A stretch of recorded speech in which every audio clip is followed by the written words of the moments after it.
غزوة تبوك، عام العسرة، وموقف خالد للصحابي الجليل جابر بن عبد الله الأنصاري رضي الله عنه. كان الوقت صعب، حر شديد وجوع وتعب. دي غزوة تبوك، سنة العسرة. الجيش ماشي والزاد قليل والقلوب ثابتة. الصحابي الجليل جابر بن عبد الله الأنصاري رضي الله عنه كان عنده شوية أكل بسيط يكفي بالكاد بيته.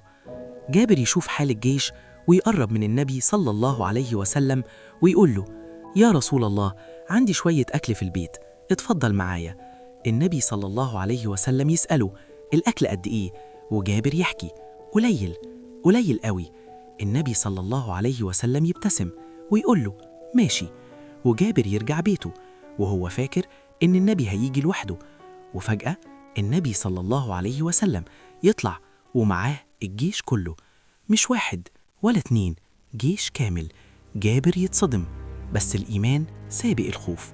النبي صلى الله عليه وسلم يقرب من الأكل، يلمسه ويدعي بالبركة، واللي يحصل معجزة.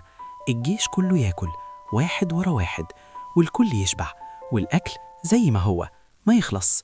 موقف يقولك إن البركة مش في الكمية، البركة في الطاعة وفي الثقة في ربنا.